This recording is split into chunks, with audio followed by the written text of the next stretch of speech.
Hey guys, we're back again this week. This time we're going to be looking at a type of kit we have not looked at in quite some time with a car kit, specifically Hasegawa's 1/24th scale Coup Type I with figure. Let's open her on up and take a look.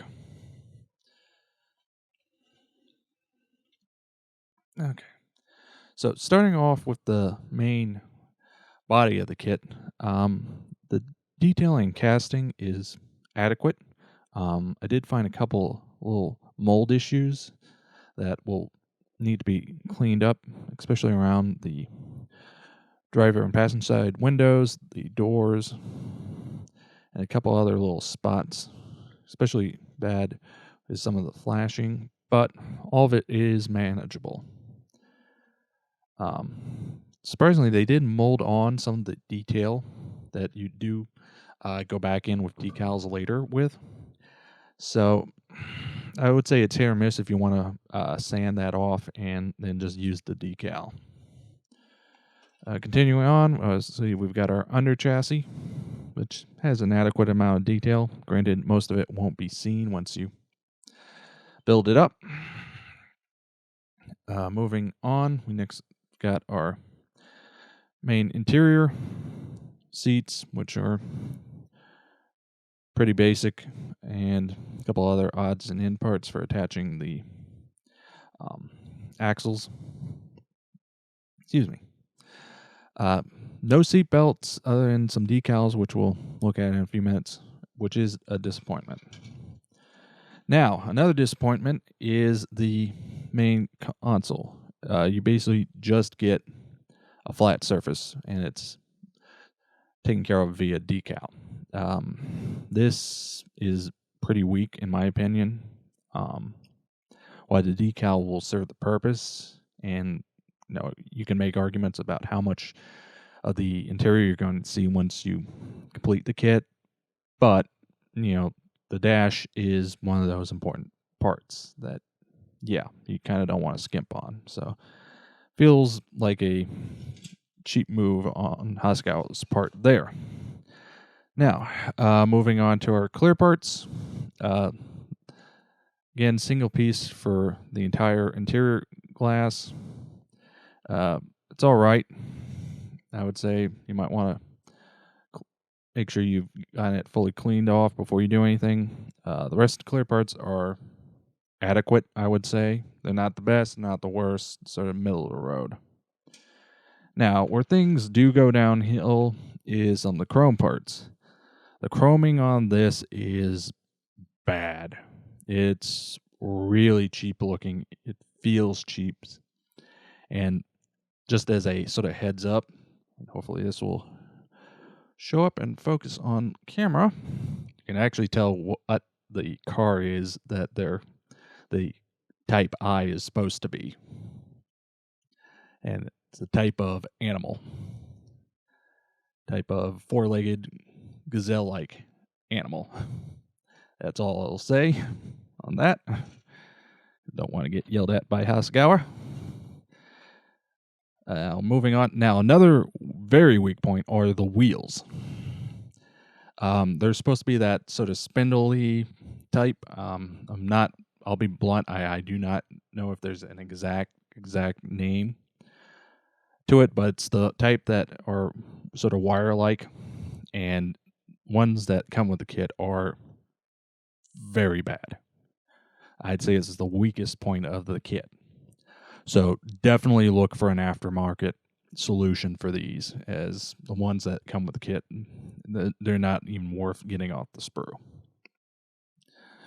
Beyond that, we've got obviously our mirrors and wheel. Interesting, they chose to do the wheel in chrome. Here, neither here nor there. Now, surprisingly, they chose to do the axles as these metal rods. I guess so you can have the option of rolling the kit. And another surprise was the fact that they went with rubber tires. Now, for rubber tires, I've heard hit or miss stuff about them. Obviously, one major problem you're going to have to deal with is them degrading with time. So I would say One option would be to recast these out of resin. So that is something to be aware of. Now, probably the biggest draw of this kit is the figure.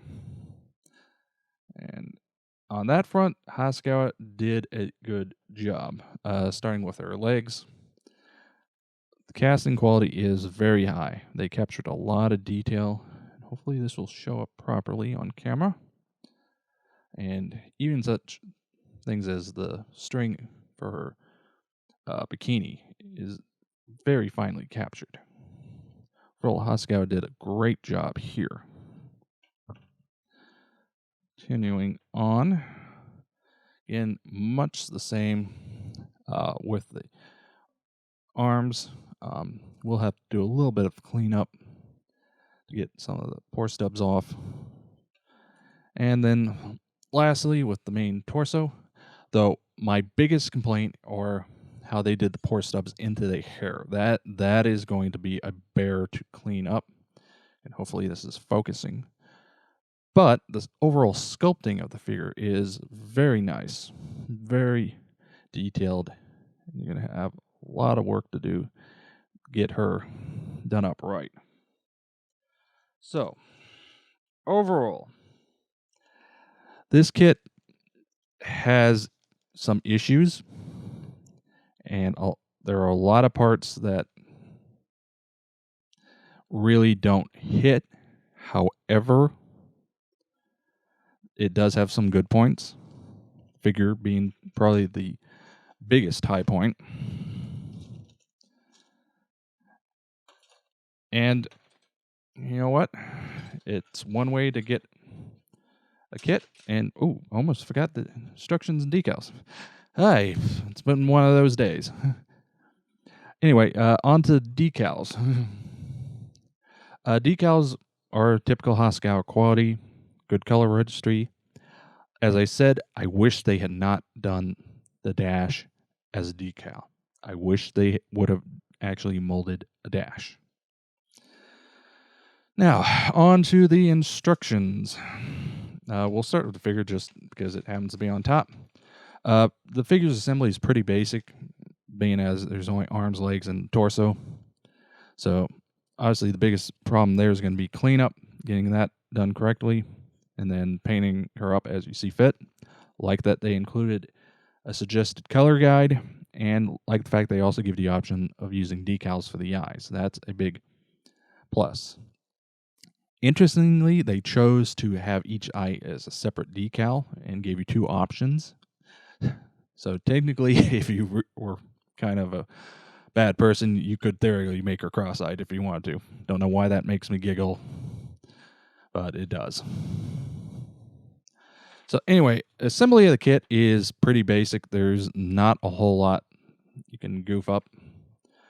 Obviously, you start with the interior, or start with getting the undercarriage done, move on to the interior, and yeah, there's not a lot of complexity to this kit, which is a good thing. Single color option that they give you, however, these cars have been around for a long enough time. You can obviously go with whatever color you want. It's merely a suggestion on Hasegawa's part. So, as I was saying, overall, the kit has some good points, but it's got a decent number of bad points. I would say most of the money in the kit's probably, as far as value, is the figure, just because it gives you a nice option. Beyond that, though, the car itself is kind of meh.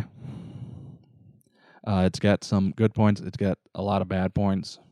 So it's an okay kit. I would say if you're interested in the figure, it's one to look at getting. But if you're just interested in the car, it's a pass. So that was a look at Hasegawa's 1/24 scale American Coup Type I with figure. A sort of meh car kit, but very good figure. So until next time.